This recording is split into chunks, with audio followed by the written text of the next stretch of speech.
tell you, it's expensive to rent a room these days. It's a lot of money. Well, the average low is like maybe less than 300.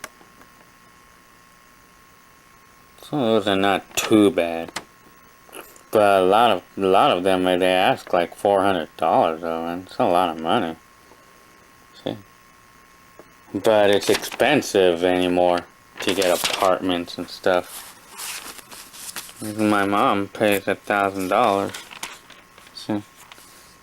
My mom and Cynthia, I could have bought a number. See, I was looking at some of these mobile homes here. See, this one, I was looking at this one. The Glendora one. I was looking at that one while I was buying this one. But they had one right here and enclosed. I could have bought that one too. In the Glendora area. But actually, the space rent is real good over here. I was looking at other ones, you know, but, you know, this, but then I decided to just get this one, you know. Here's, I'm still trying to get situated. I was throwing a few things away here. I wanna find a place for everything there. But I'm having the hardest time finding out the address to this place, you know, the Department of Housing and Community Development. I've been having a hard time finding the address. I should not have mailed the other one already. Well, I gotta find out where there's such a building. Picture me. Let's see, I feel I look good with long hair.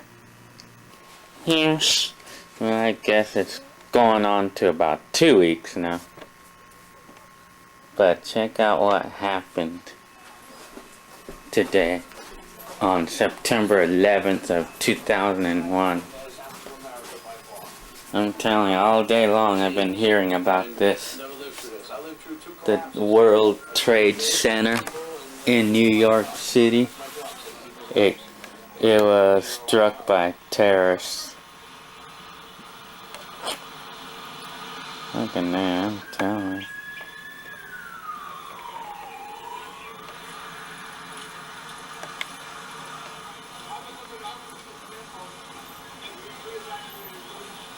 Boeing 757 slammed into America's symbol of military power. Here's what he saw. I looked off, looked out my window. I saw this plane, a jet, American Airlines jet coming, and I thought, this doesn't add up. It's really low. And I saw it. It just went. I mean, it was like a cruise missile with wings, went right there and slammed right into the Pentagon. Huge explosion, great ball of fire, and smoke started billowing out, and then it was just chaos on the highway as people either tried to move around the traffic and go down either forward or backwards. We had a lady who was in front of me who was backing up and screaming, "Everybody go back, they hit the Pentagon." The White House and the Capitol building were evacuated as paramedics rushed to help the injured.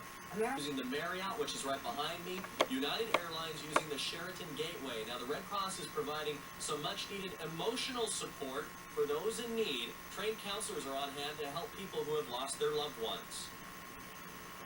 So we do know that we have helped 2 to 3 families through our... Grant Garnett, Ace Bailey, Director of Pro Scouting for the LA Kings, 31-year-old Mark Bavis, an amateur scout for the Kings, and Edmund Glazer, Chief Financial Officer for MRV Communications in Chatsworth. He was very warm. He was a family man. He was warm. Twice, his signal kept cutting out.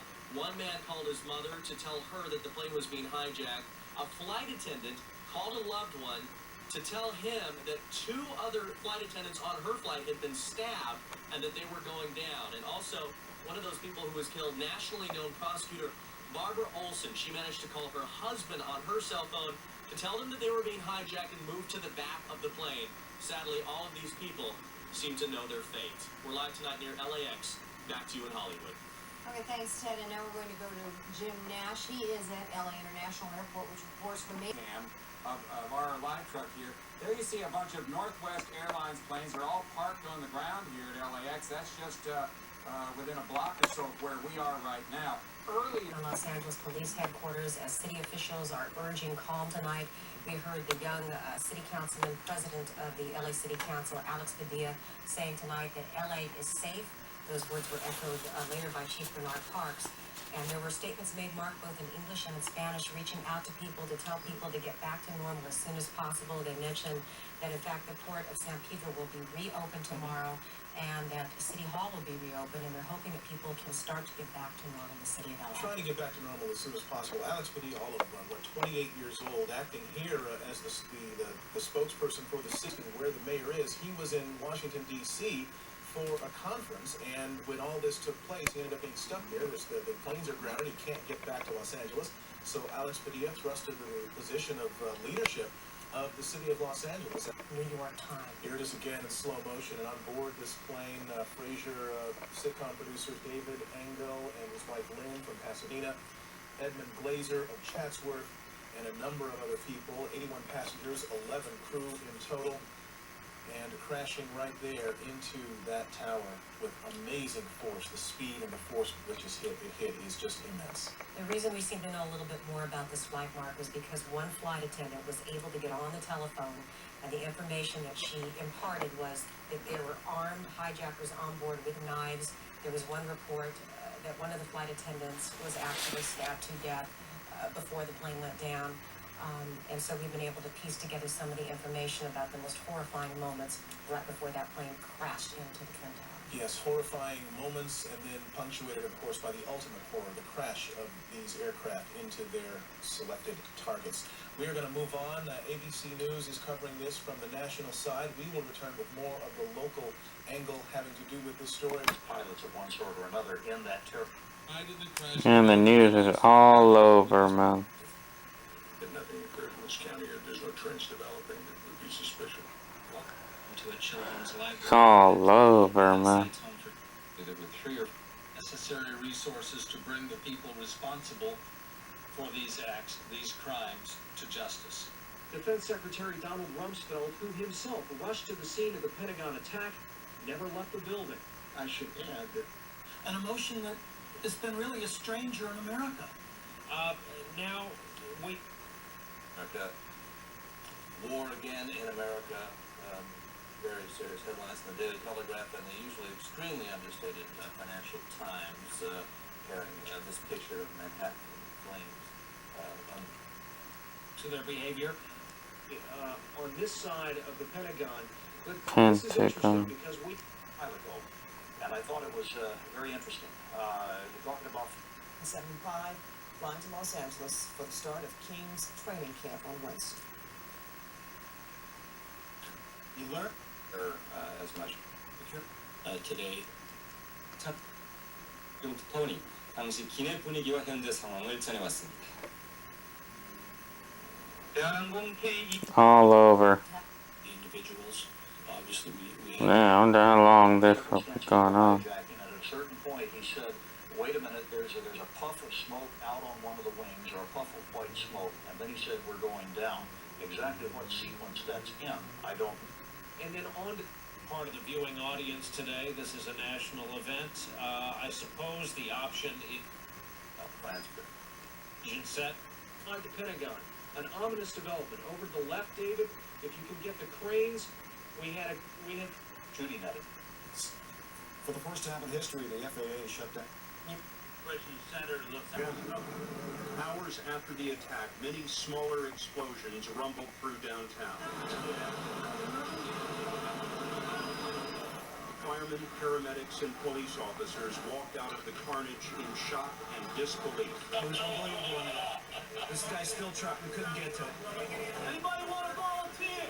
Many New Yorkers rushed downtown to volunteer. These construction workers were from Iron Workers Local 40. What's the job in there? Whatever it is. To save somebody, one person saved Through the day, an inferno raged in World Trade Center Building Number 7, another massive office tower. Firefighters feared that it would collapse, and a little more than 8 hours after the attack, the abandoned building fell. 47 stories in the street.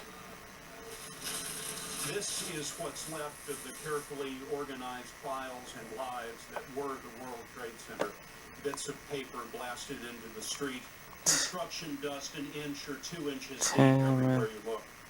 What's scary about this place all now, papers, 7 you know, like after the files and disaster, is damn, just man. how quiet it is. Shit. You don't hear If I always wondered what would happen if all the file cabinets were just dumped and scattered all over at my job site. Shit. That would cause a lot of drama. Shit. 60 Minutes too. Right now this is Friday, and next Thursday I'll be picking up the last of the mail, because I finally got a hold of that guy, the landlord of my previous address. Now it's confirmed that I'll be able to pick up the rest of the mail on Thursday. The ad for the car, you know, to sell the cord, has been placed today, and I saw it. And then today, and what else? Yes. Anyways, and also I already took care of the registration of the house. I sent in the pink slip, or I had to go to the HCD, Department of Housing and Community Development. I went there on Wednesday, and I couldn't go on Tuesday because it was closed because of the terrorist attack in New York. So I went on Wednesday and I took care of it, and it cost me only $210 to get this house under my name.